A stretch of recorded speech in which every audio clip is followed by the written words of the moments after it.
ఇప్పుడు సంస్థలు ఏవైతే ఉన్నాయో అమెజాన్ కానీ లేకపోతే సన్ పెట్రోకెమికల్స్ కానీ ఇన్ఫోసిస్ కానీ విప్రో కానీ హెచ్సిఎల్ కానీ ఇట్లా వరుసగా నేను సంస్థల అన్ని పేర్లు ఇస్తా. ఒకవేళ ఈ ప్రభుత్వం గొప్పల కోసం ప్రచారం చేసుకుంటే ఆ సంస్థలు ఎక్కడైనా వాళ్ళు అధికారికంగా మేము ఒప్పందాలు చేసుకున్నామని అంటారా? అంటే ఒక మనిషి యొక్క లేఖితనము, అజ్ఞానము. ఇప్పుడు ఐటీఈఎస్ సింగపూర్ ప్రభుత్వం మాతో ఒప్పందం చేసుకున్నది సాంకేతిక పరిజ్ఞానంతో. అంటే సింగపూర్ ప్రభుత్వము మాతోని ఒప్పందం చేసుకుని మేము కాదు, వాళ్ళు చెప్తున్నారు కదా. అదేవిధంగా ఎస్టీటీ డేటా సెంటర్ సింగపూర్ నుంచి, అదేవిధంగా క్యాపిటల్ ల్యాండ్, ప్రపంచంలోనే పెట్టుబడులకు Blackstone investments, CapitaLand అనేది ఒక పెద్ద సంస్థ, ఆల్రెడీ వాళ్ళ ప్రజెన్స్ ఇక్కడ ఉంది ఆ సంస్థ. అదేవిధంగా HCL Tech, Infosys, Wipro, Eclat health solutions, world economic ఫోరంలో ఉండే digital health actual, Skyroot Aerospace, ఇక్కడ ఆల్రెడీ రాకెట్ తయారు చేస్తున్నారు, మీకు తెలుసు కదా వాళ్ళు. సో అదేవిధంగా జేఎస్డబ్ల్యూ గ్రూప్ అంటే జిందాల్ స్టీల్ వాళ్ళు, అదేవిధంగా అమెజాన్ వెబ్ సిరీస్, అదేవిధంగా ఇట్లాంటివి సిఫ్టీ టెక్నాలజీస్, ఇట్లా ఈ సంస్థలన్నీ ఇంకా చాలా ఉన్నాయి. నేను యువతల జేసీకే గ్రూపు, కంట్రోల్ ఎస్ డేటా సెంటర్స్లలో వాళ్ళు ఎంత క్వైట్ పాపులరో మీకు తెలుసు కదా. యూనిలివర్, ఇప్పుడు మన దగ్గర ఉన్న హిందుస్థాన్ లివర్ లిమిటెడ్ ఒరిజినల్ మాతృక యూనిలివర్, వాళ్ళు వాళ్ళ సంస్థను ఏర్పాటు చేస్తామన్నారు. అదేవిధంగా సుహానా మసాలా, రామ్కీ గ్రూప్, యూబీఎస్, అంటే ఇట్లా ప్రపంచ స్థాయిలో పేరెన్నికగన్న సంస్థలు, వాళ్ళ ప్రతినిధులు, వాళ్ళ సిఇఓలు దావోస్ వరల్డ్ ఎకనామిక్ ఫోరంకి వచ్చి తెలంగాణ పెవిలియన్, మేము వాళ్ళ ఆఫీస్లోకి వెళ్ళలే, ఎక్కడైతే తెలంగాణ రాష్ట్ర ప్రభుత్వం యొక్క అధికారిక కార్యక్రమాలు నిర్వహించే స్థలం ఉన్నదో వాళ్ళు అక్కడికి వచ్చి అపాయింట్మెంట్ తీసుకొని తెలంగాణ రాష్ట్ర ప్రభుత్వంతో ఒప్పందం చేసుకున్నారు. ఇవాళ ఆ ఒప్పందాలను కూడా ఇప్పుడు ఆయన అన్నాడు కదా, ఈ లిస్టు మీకు అఫీషియల్గా మా ప్రతినిధులకు చెప్తాను, ఈ టోటల్ అఫీషియల్ డాక్యుమెంట్ మీకు రిలీజ్ చేస్తాం, ఏ సంస్థ నుంచి ఎన్ని వేల కోట్ల రూపాయలు ఒప్పందం చేసుకున్నామో. ఈ ఒప్పందాలను మా నుంచి సేకరించడం కాకుండా ఆ సంస్థల నుంచి మీరు క్రాస్ చెక్ చేసుకోండి. నిజంగానే ఈ సంస్థలు మీరు తెలంగాణ రాష్ట్ర ప్రభుత్వంతో ఒప్పందాలు చేసుకున్నారా, భవిష్యత్తులో మీరు తెలంగాణ రాష్ట్రంలో పెట్టుబడులు పెట్టదలుచుకున్నారా అని మీరు కనుక్కోండి. 60,000 కోట్ల రూపాయల ఒప్పందం చేసింది అమెజాన్, 45,000 కోట్ల రూపాయల ఒప్పందం చేసింది సన్ పెట్రోకెమికల్స్.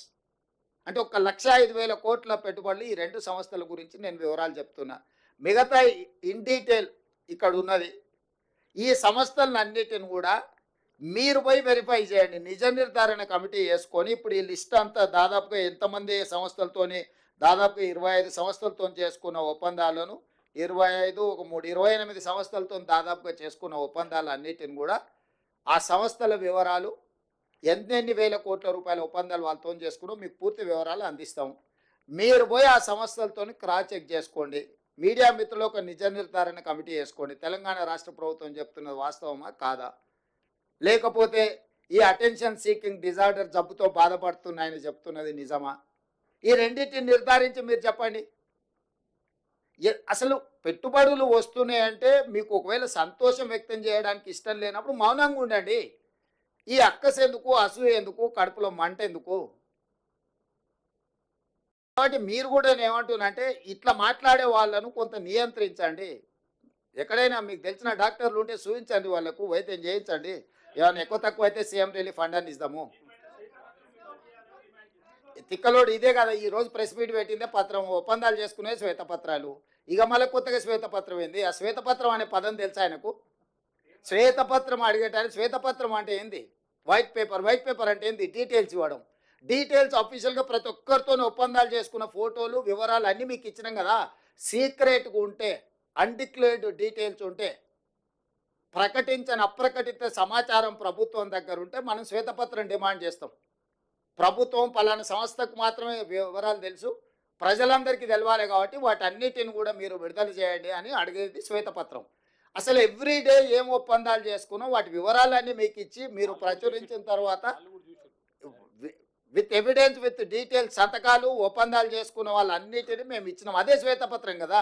నేను అదే చెప్తున్నా, ఏదో పదం బాగుంది కదా అని అనేసి ఆ తర్వాత దాని అర్థం ఏందో తెలుసుకొని అర్రే ఇట్లా అనుడేది లేకుండా అని ఏ పిచ్చోడు పిచ్చిపోతాడు. ఏం రాహుల్?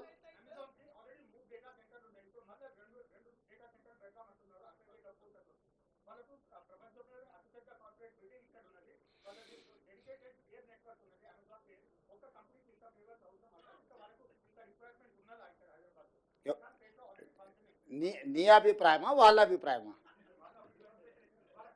రాహుల్ వద్దంటావా పెట్టుబడి? ఇప్పుడు ఒక న్యూస్ ఛానల్ ఉందనుకో, రెండో న్యూస్ ఛానల్ వద్దని నిషేధిస్తావా? పొటెన్షియల్ ఉంటేనే పెట్టుబడి. వ్యాపారస్తుడు వ్యాపారం లాభసాటిగా ఉంటేనే పెడతారు. రాహుల్ని చూసి మొహమాట వాడి పెట్టుబడులు ఎవరు పెట్టరు. మొహమాటానికి వస్తే కాఫీ దాయిపిస్తారు తప్ప పెట్టుబడులు పెట్టరు.